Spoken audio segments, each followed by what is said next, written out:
Hello friends, it's me, and today we're checking out Style Theory, the great pocket conspiracy from a Style Theorist. Together, let's go! The Theorists. All I needed was one big break, one huge, game-changing theory to win me back the love of my life. Daiko! You can tell just by looking at her that this was a girl with secrets to hide. Are you the theorist? Theorists. Clearly, she had not read the sign on my door. Or maybe she was just playing dumb. There's no way to tell. Well, are you? I mean, you're just kind of staring at me, muttering under your breath. Oh, sorry, I got caught up in monologuing. Yeah, that's me. You looking for a theory? There's been a murder, and I need you to solve it. Great. We talking Sonic, demonic, animatronic? FNAF! Pocket. Oh. Matthew, Patrick. Hello, Internet. Welcome to Style Theory, Hello Internet, welcome to Style Theory. Hi. the channel that serves you beauty and brains. If you're here, then congratulations, you are part of history. You are one of the first people to not only see this episode, but also the final channel to complete the great theorist wheel. Game, film, food, and now style. Four kingdoms living together in harmony like Avatar. The Last Airbender. Oh my gosh, I was there on day one, but having said that, I regret to say that I reacted this video a bit late. It's like 1 month later. Sorry. You know what's even cooler than watching a single video though? Being one of the first to subscribe to that new channel. Claim it because then you can say you've been here since day one. Also, while you're down there doing me a favor, let me run a quick poll. Hit the like button if you've never had to think about the size of your pockets. If you just hit that like button, then you are a lucky person, and also probably a dude. You see, when I first pitched the idea of dedicating our next channel to style and fashion, all the female members of Team Theorists jumped up and insisted that we do an episode about the size of women's pockets. They insisted that women's pockets are not only smaller than men's, but are in fact so small that they've become completely useless. At the time, I didn't really get what the big deal was. But loyal theorists, now that I've done the research, I can tell you that this conspiracy goes deep, unlike women's pockets. You see, the systemic murder of women's pockets is simultaneously a mystery and a cover-up. A conspiracy to hide the truth behind flashy trends and pretty faces, all while the big guys in their shadowy rooms with their even bigger pockets, figurative pockets this time, pull the strings behind runway curtains. So, who stands to win big when women are losing precious inches of personal storage freedom? Before we can break down our suspects, we need to understand where this pocket problem first started. The first record of anything relating to a pocket dates back to Otzi, also known as the Iceman, Europe's Hi Otzi, hi the Iceman. Hi. oldest natural mummy from around 3350 to 3105 BC. Wow, that's old. I nearly said century. It's supposed to be a millennium. Century is only a few hundred years. Millennium is a few thousand years. Sorry. His body was found preserved wearing a belt with an attached pouch, making him one of, if not the, oldest example of what I personally call ye oldie fanny pack. And while Otzi was the first, he definitely wasn't the last. This type of belt-pouch combo was typical for centuries around the world. In Japan, you saw pouches attached to sashes around the waist. In Europe, this style developed into what's commonly referred to as tie-on pockets. Even in the New World, decorative bags were very common amongst the indigenous Americans. And boy, did these babies hold a lot. Yes, that's right. The development of pockets is integral towards different societies of human history throughout thousands of years. Beside their cargo pants, you can't hold a candle to the amount of candles I'm stuffing into these bad boys. Literal candles!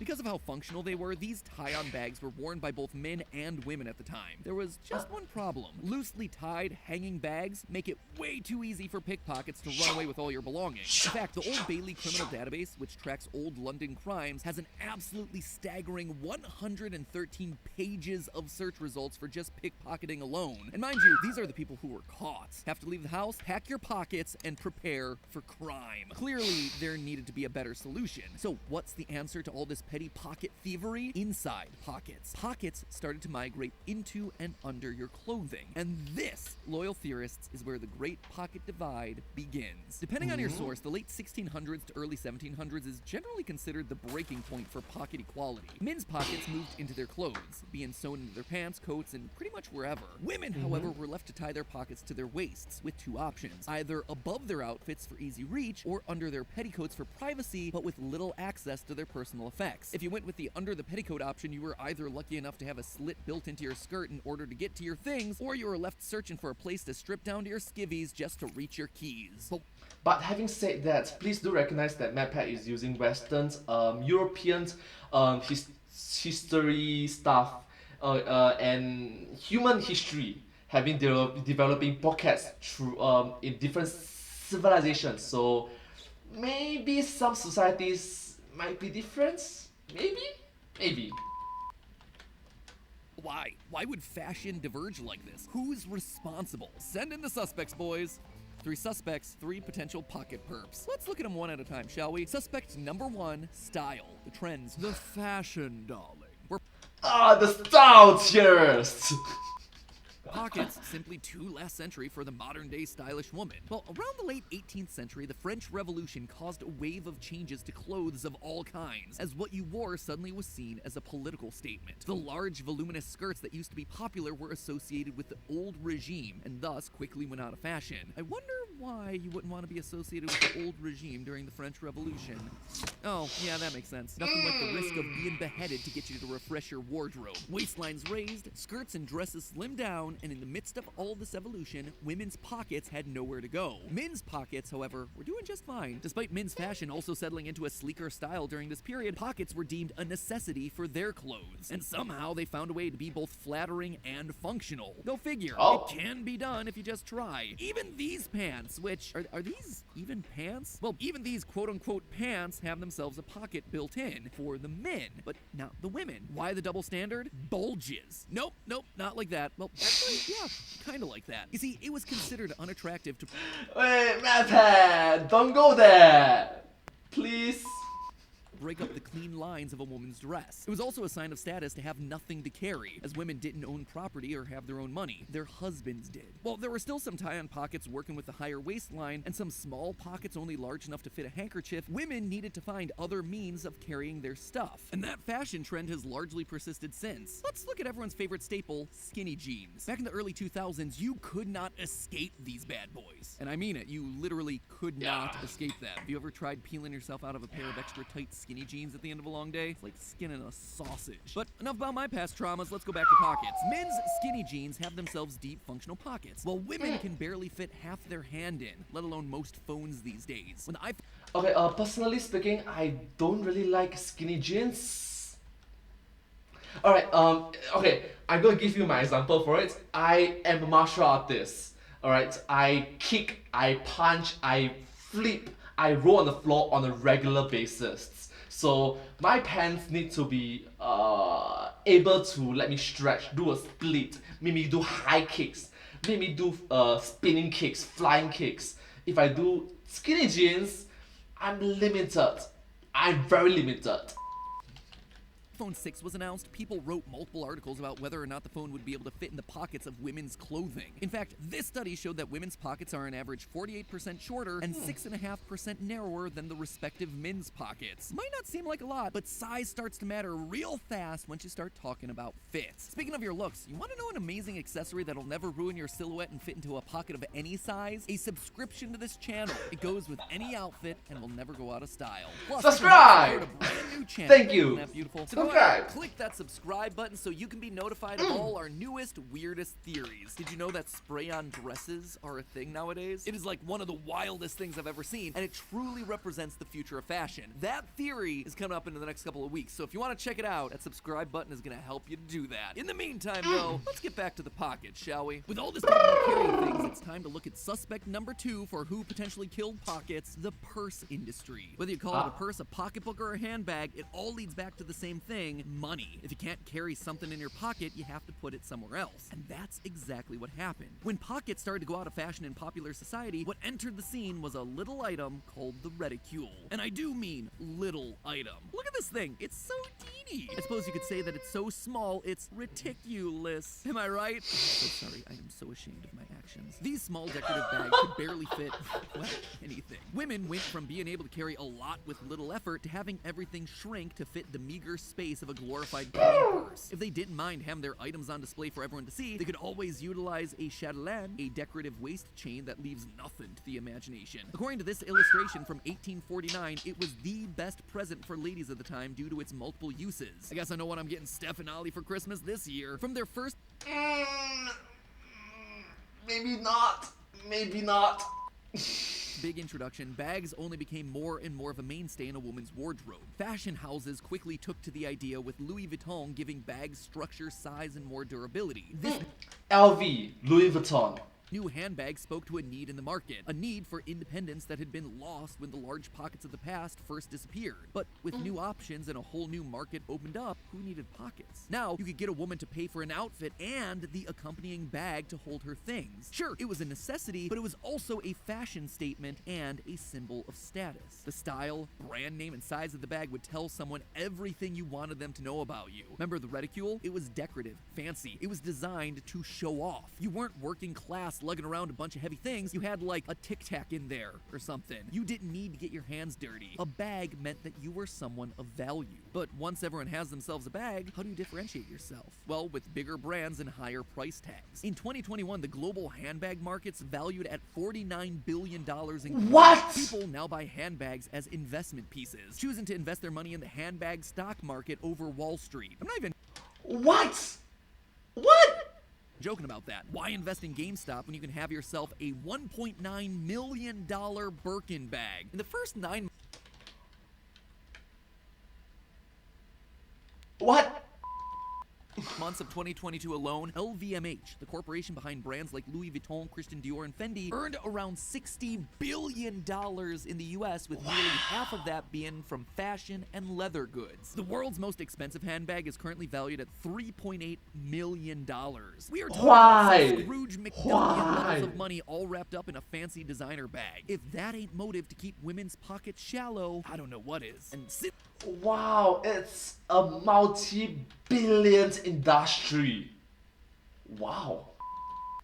since we're on the topic of motive, it's time to reveal suspect number 3, the man, the Brojack Horsemans of the world. Now, before anyone starts a flame war down in the comments, this isn't coming from me. This is coming from historical documentation written by people far smarter than me. You see, it's hard to talk about pockets without also mentioning our favorite frenemy, politics. It's always there, lurking in the background like some kind of certified creeper. And politics are Minecraft reference.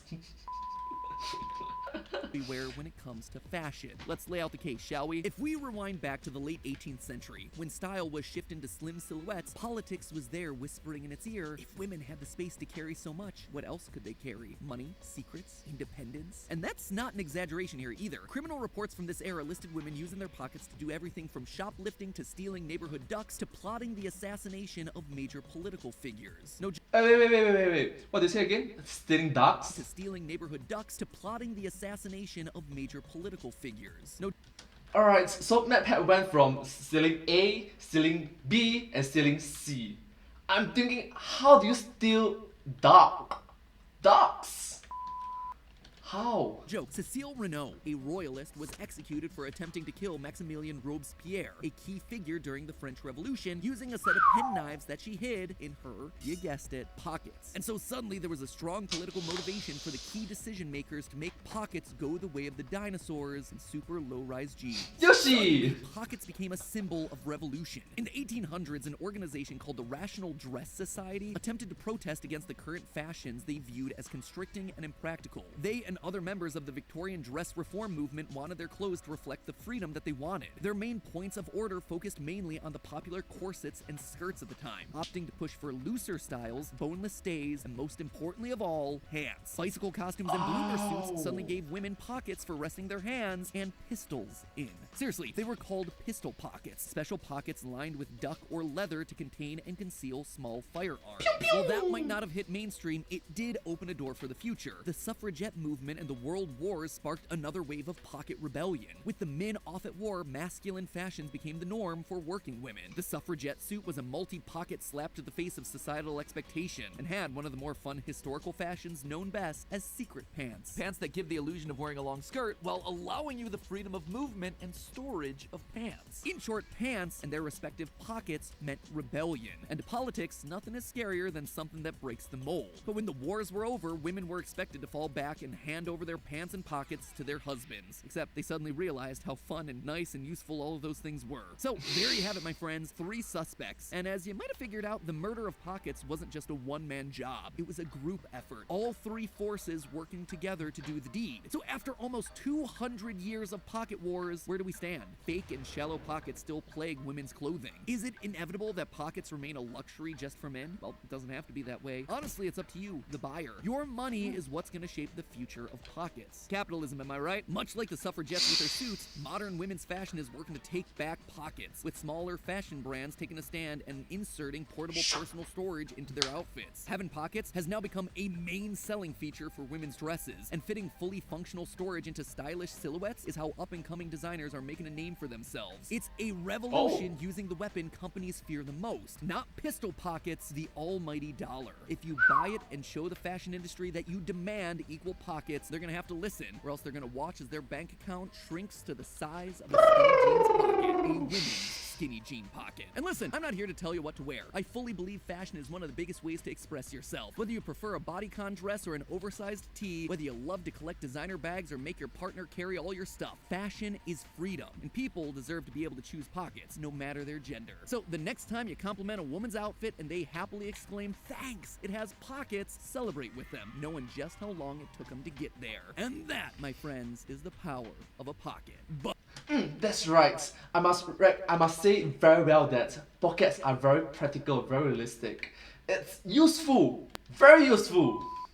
But hey, that's just a theory. A style theory. Keep looking sharp. By the way, if you think pockets are the only interesting thing about a pair of pants, then you need to check out our other new episode that we just uploaded breaking down what the Hulk's pants would really be made of to survive his supersized transformation. Spoiler alert, it's not spandex, and what they're made out of is gonna be real expensive. That video's on screen right now. Go click it. It is binge watch day, baby. We got ourselves a new channel and we got 5 videos to celebrate all at the same time. So go watch them all. Thank you. Complete the watch circle. Thank you so much. I really like it that MadPat uploaded 5 videos. Wait. 6 videos. Wait, plus the shorts. 7 videos on his new channel on one day. So it's like, wow. Okay, I want to see what is the comment section saying about this video. MadPat went all the way from ruining childhood since 2011 to being fashioned. I don't know what's the word. Props to that, man. Oh, that's nice. Oh, that's nice. As a woman, I have always believed the reason why pockets on my pants just disappeared is because of the purse and handbag industry. I'm glad you guys did a style theory on this. Good point. Okay, like case in point, right? Even right now, the pants that I'm wearing right now doesn't have any pockets. No pockets whatsoever. This is my martial arts pants. I wear this to martial art. See, told you, I'm a martial artist. I wear martial art pants a lot of times. But why though? Why don't these pants have pockets? I got other martial art pants, whereas I get from third-party source in which they have pockets. But if I went to the official route, this kind of pants doesn't have any pockets. Why? Well, anyways, thank you so much for watching this video. But hey, that's just a theory. A style theory. Keep looking for it. And I hope to see you all in my next video. Thank you so much. Subscribe. and I hope to see you all in my next video. Bye bye, bye bye. Like, share, subscribe, comment, follow, all the things. Thank you. Thank you so much.